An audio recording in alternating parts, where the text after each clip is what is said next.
환자분들이 많은 기대를 하세요. 실제로 길이도 길어지고 다 좋아지는 거 아니냐, 근데 그런 게 아니라는 걸 미리 말씀드리고 있고, 그리고 이런 수술을 하게 되면 아무래도 원래 발기력이 좋았을 때에 비해선 길이가 좀 짧아질 수가 있습니다.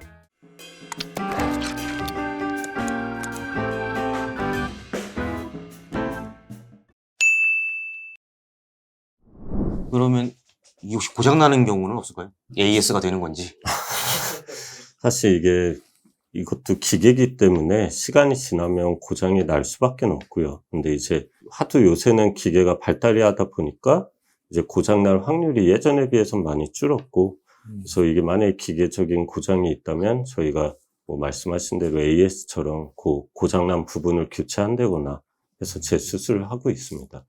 그리고 이제 뭐 제일 중요한 건 사실 보형물 수술에선 감염이 되면 안 되거든요.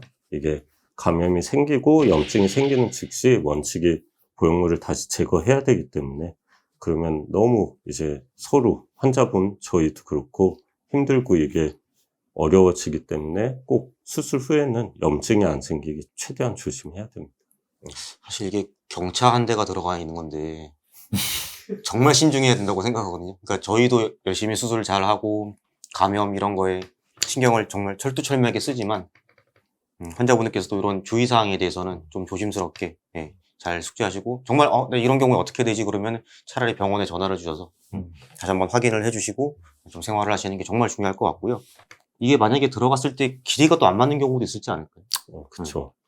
사실 그래서 이게 저희 입장에서도 제일 어려운 게 이 길이 측정입니다. 그래서 이 길이가 너무 짧을 경우엔 진짜 귀두가 이렇게 귀두 머리가 그냥 인사하듯이 숙여버리는 경우가 있고요. 그 이 길이가 너무 길게 들어갔을 땐 귀두 조직 자체가 손상이 돼서 그쪽에 이제 구멍이 심한 분들은 뚫린다던가 이제 그런 합병증이 있기 때문에 이 길이 측정이 사실 제일 중요한 부분입니다. 만약에 삽입이 되는데 길이가 좀 안 맞는 것 같다. 정말 신중을 기해서 길이를 잘 했는데 안 맞으면 다시 좀 맞출 수 있는 방법도 있죠. 뭐 심하지 않은 경우엔 수술 부위를 다시 절제를 해서 크게 하진 않고요. 그 일부 피부만 좀 조여준다거나 고정을 할 수 있는 방법이 있고, 근데 이 길이가 너무 차이가 많이 날 땐 어쩔 수 없이 다시 열어가지고 재측정을 해서 넣어야 되죠.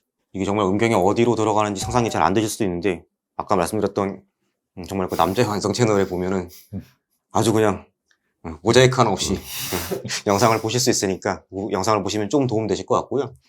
그 다음에 사실 이게 딱 들어가 있으면 정말 음경 길이가 이렇진 않습니다. 음경 길이가 이렇진 않고 그쵸. 이 몸속에 숨어있는 부분을까지 생각을 하시면 되는 거고, 정말 길이를 잘 맞춰서 넣는데 이 끝에가 아마 영상 보신 분들께서 발기가 됐을 때 본인 거를 확인을 한번 해보시면은 귀두 끝에가 어디까지가 정말 소프트하고 여기서부터 딱딱하구나, 그 경계가 만져지는 데가 있을 거예요. 그러니까 거기까지 딱 들어가 있으면은 삽입이나 이런 데도 문제가 없고 기능적으로 정말 좋은 건데, 그게 정말 조금 짧다든지 하면은 귀두가 정말 이렇게 꺾일 수 있거든요, 삽입을 할 때. 그러니까 들어가지 못하는 이런 경우가 생길 수 있기 때문에 그런 길이를 정말 잘 맞추는 것도 아마 의사의 중요한 실력이라고 저는 생각을 하고요. 귀두 쪽 말고 또 다른. 그리고 꼭 제가 수술 전에 설명드리는 거 하나가, 이런 보형물 수술은 사실 길이를 연장시키거나 뭐 다른 이제 확대 수술처럼 음경을 엄청 크게 만든다거나 그런 목적이 아니고, 이제 발기력을 도움을 주기 위해 하는 수술이라 환자분들이 많은 기대를 하세요. 실제로 길이도 길어지고 다 좋아지는 거 아니냐, 근데 그런 게 아니라는 걸 미리 말씀드리고 있고, 그리고 이런 수술을 하게 되면 아무래도 원래 발기력이 좋았을 때에 비해선 길이가 좀 짧아질 수가 있습니다. 그래서 이제 환자분께 그런 것도 미리 설명을 드리고 진행을 하고 있습니다. 저희 영상 말고도 비뇨의학과 의사들이 나와서 얘기하는 것 중에 길이가 길어지는 수술은 사실 없거든요. 길이 자체는, 그러니까 뭐 이제 발기가 안 됐을 때의 길이는 뭐 인대 쪽이나 이쪽 수술을 하면은 조금 더 이렇게 나와 보이거나 평상시에는 조금 길어진 것처럼 느끼지만, 실제 이 음경 해변체가 길이가 한정이 되어 있기 때문에 발기됐을 때의 길이가 변하지는 않거든요. 그러니까 그거를 정말 늘리려고 하다 보면 오히려 사고 나고 발기가 안 될 수도 있는 큰 사고가 될 수도 있기 때문에 길이를 연장하기는 사실은 어렵고요. 아마 뭐 이거 들어가면은 허리 좀 굽혀 있다가 허리 핀 정도.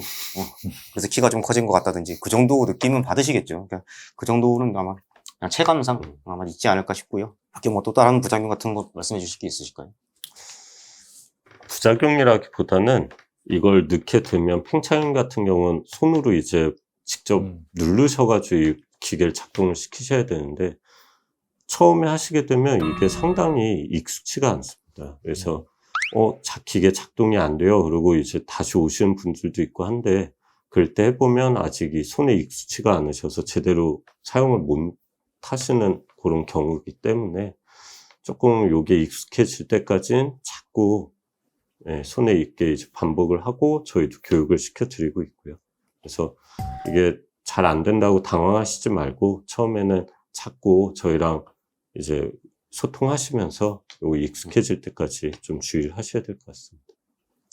이 보형물이 처음에 수술하고 나서 감염이 있으면 정말 빼야 되는데 뭐 감염 없이 수술도 너무 잘 되고 환자 만족도도 좋고 그러면 이게 평생 동안 몸에 갈 수 있는 건지 그 기간에 대해서도 어떤 데이터가 있으면 좀 말씀을 해주시죠. 기계들이 워낙 좋아지다 보니까 고장만 없다면 평생 몸 안에 이제 한번 수술로 끝날 수 있다고 하고요. 근데 이제 이 기계들의 수명이 다 개인적인 차이도 있겠지만 조금씩 문제가 생기는 경우도 있어서 그때그때 저희가 빨리 재수술을 해서 도와드리고 있습니다. 환자분들께서 너무 만족을 했다든지 어떤 감사의 답례를 받은 적이 있으신지. 뭐 감사라기보단 그런 경우가 있긴 있으셨어요. 이게 사실 저희가 이 수술 받으시는 분들이 젊으신 분들보다는 의외로 다 연령들이 꽤 있으시거든요. 그래서 뭐 60대에서 70대 그리고 저는 이제 80대 어르신들도 오셔가지고 하는데 사실 80대 분이 오셨을 때 저도 관계하실 기회가 이제 많으신지 여쭤보고 하는데 거의 없으시다고 하더라고요. 관계할 기회는 거의 없지만 이제 마지막 내가 이제 자존심을 좀 지키고 싶고 필요할 때 내가 자신 있게 사용을 하고 싶다. 그래서 수술을 하고 싶다. 그래서 이제 도와드렸는데 그게 이제 잘 돼서 이제 관계는 뭐 자주 하시는지는 알 수는 없지만 되게 만족하셨던 분도 있습니다. 사실 뭐 발기부전이 어린 젊은 나이에 오는 건 아니기 때문에 어떤 새로운 인생을 시작할 때 하나의 준비가 되지 않을까 그렇게도 생각을 하고요. 실제로 그런 분도 저는 있거든요. 있고요. 어쨌든 발기부전의 마지막 그리고 정말 효과는 정말 뛰어나다고 보기 때문에 이 발기부전 보형물에 대해서 오늘 간단히 설명을 드렸고요. 하나 좀 안타까운 점을 말씀드리면 가끔 환자분들 뵈면 40대에 뭐 저희들 또래인데 전립선염이라든지 다른 질환을 검사를 하려고 하다가 보니까 보형물이 이미 그래서 약물이나 뭐 이렇게 주사 같은 것도 해보셨어요? 했는데 잘 모르겠는데 일단 수술을 했는데요. 이런 경우도 있더라고요. 그러니까 꼭 단계적으로 사실 이 음경 보형물을 삽입을 하게 되면 그 다음부터는 빼고 나면 다시 되돌릴 수가 없습니다. 그러니까 이미 껍데기만 남아있다고 보셔야 되기 때문에 보형물 수술은 정말 약물 치료, 그다음에 주사 이런 단계적으로 그 치료에도 안 될 경우 마지막 선택이 돼야 되지 않을까 그런 생각이 좀 듭니다. 아무튼 이런 방법도 있다는 거 저희 영상이 좀 도움이 되셨으면 좋겠습니다. 비정상 토크 이번 영상이 유익하고 도움되셨다면 구독, 좋아요, 알람 설정 부탁드리겠습니다.